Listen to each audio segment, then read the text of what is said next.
Namo tassa bhagavato arahato samma sambuddhassa. Namo tassa bhagavato arahato samma sambuddhassa. Namo tassa bhagavato arahato samma sambuddhassa. Buddhang dhammang sanghang namasami. Bhaveti bahule karoti swadeti tang adittati titi. Hello friends. This is the second day of training retreat Dhamma talks in bolankanda thapoarana.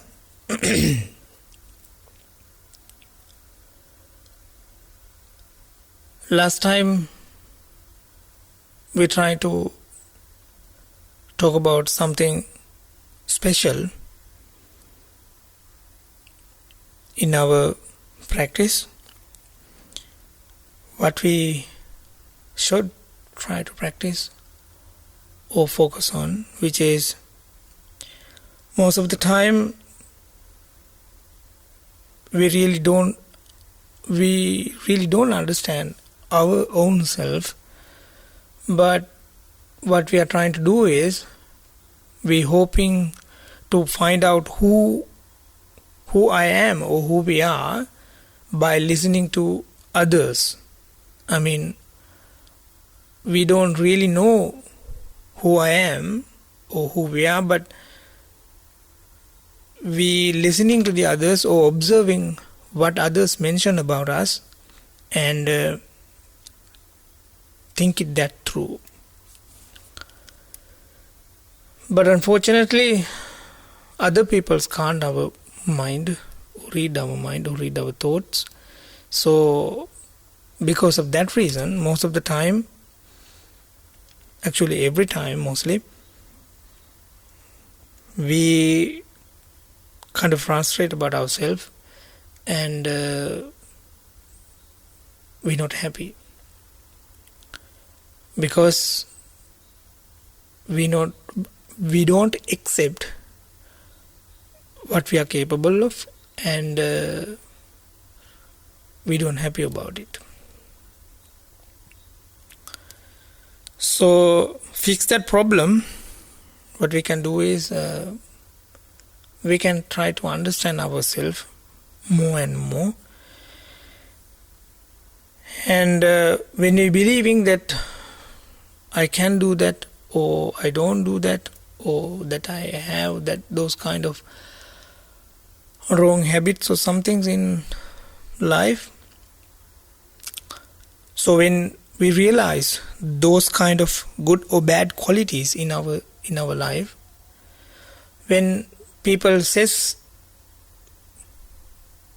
good things or bad things, that doesn't matter because we already know who we are or who I am. I wanted to mention this because in our society most of the time people are mostly concerned about what other people think and make many troubles towards those words because of those comments mostly. But if we truly understand ourselves, who we are or who I am capable of, that doesn't matter in the whole world says another, because we truly understand who I am and what I am capable of. I think that's good enough. And I was trying to mention this is the things, but Buddha also says what I am think. It's called in Pali Yatalabha Santuti. Try to be happy what you already have, with what you already have. So in this Dhamma talk series, this is the second day, and as I mentioned earlier, I am not native English speaker and I don't know, this is my second language either, but I'm trying to do my best, and if I make any wrong pronunciations or if I make any mistakes, please forgive me, first of all. And today I wanted to talk about another very valuable aspect of our life. This will help you to increase your value in your life, in normal life as well as in meditation life too. In the world, people always wanted to do more, and most of the time people are trying to do something more and new. But when they do those kind of things, I have seen one of the problem most of the time people are seeing and facing, which is they are trying to do little bit bigger than what they can handle. They are trying to little bit bigger than what they can handle. They wanted to do more actually. When this conclusion, people are trying to do more and more things at the one time, so it can't handle them. So when they can't handle those kind of big plans or big things, definitely they will be collapsed, and as a result they will stop do those kind of practice or those kind of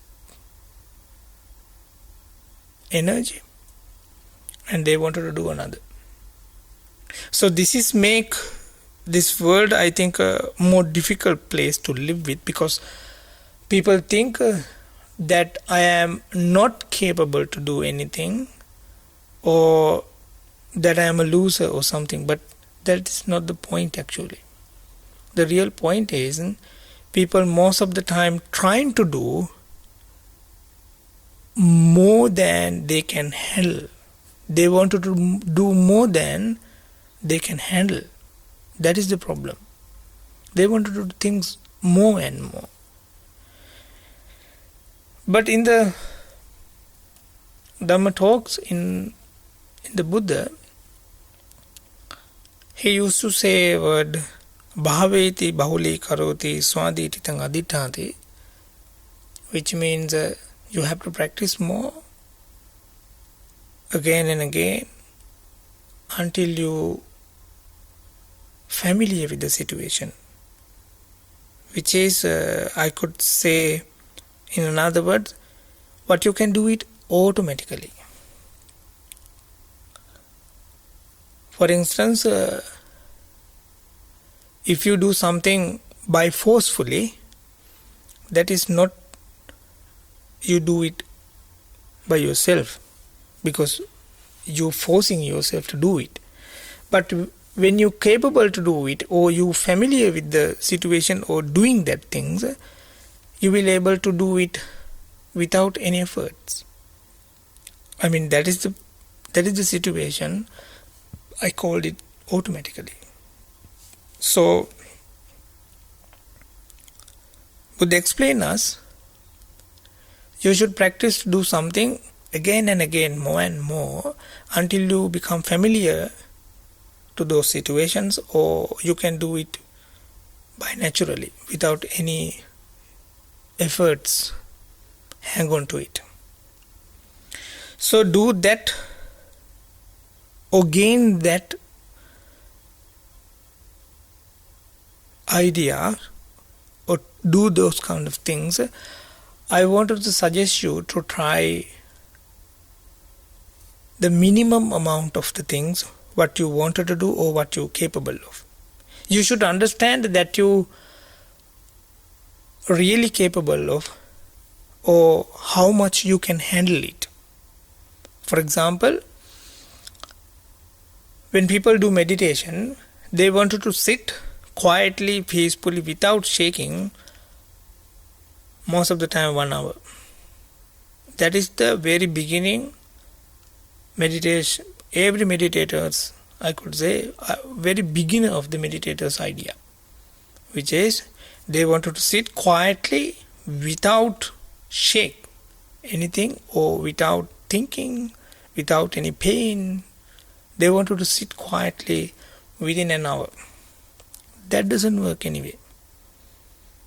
That doesn't work. That is not going to happen anyway.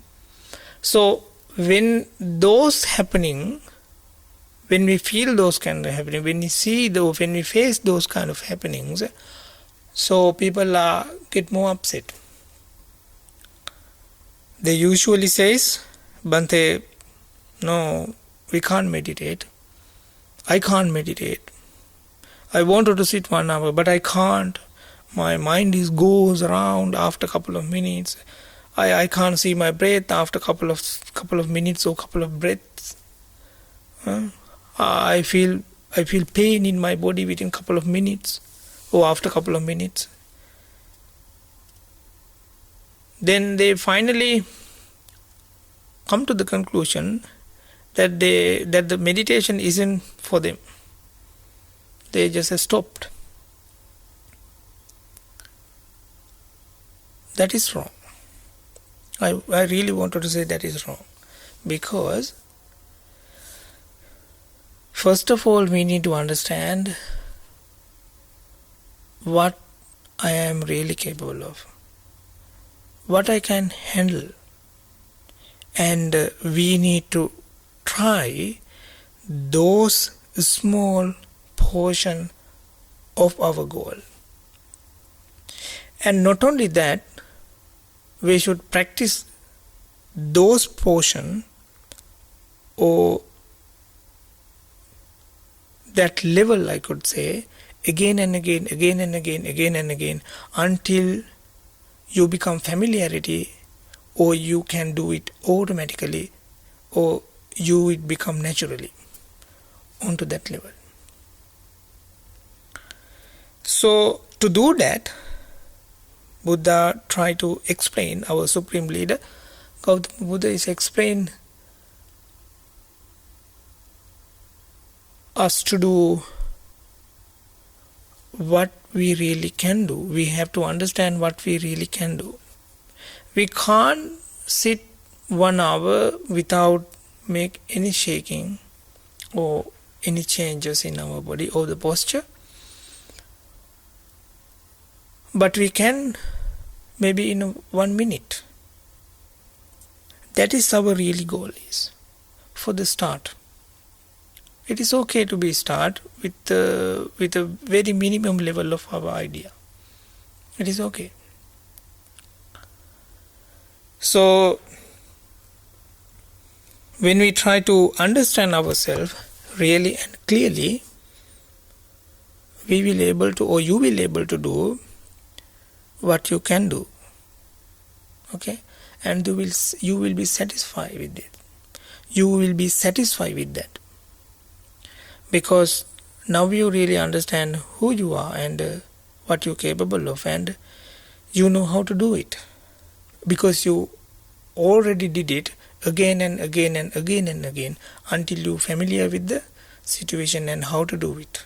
And you will, until you really know how to do it properly or naturally. Then you will have another stage for stay at least for 1 minute. But before, as a meditator, you had an idea. Most of the people, they wanted to do 1 hour sessions, but they can't, and they collapse, and they think that they are failure, and they don't want to do it anymore. Ever again, mostly. That is wrong. But when you understand, this is what I am capable of, and this is good enough, which is 1 minute for example, that is okay. And then you will be happy what you are doing. You will be happy what you are having. So this is not effect only on the meditation period.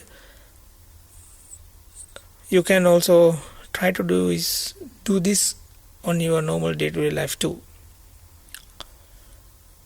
For example, we could say that you are trying to mindful when you are talk.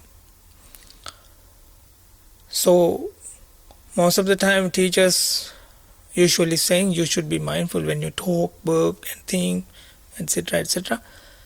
But when you try to do mindful, when you talk, while you talk, but you can't do it.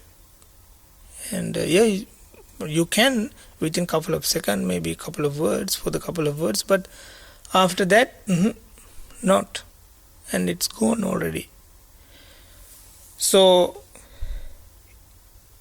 in normal life, if you wanted to practice mindfulness while you're speaking, try to catch one word in a day.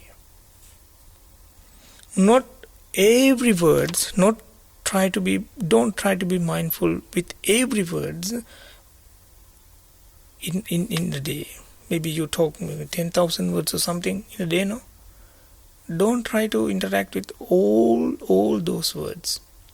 Just try to focus on one word.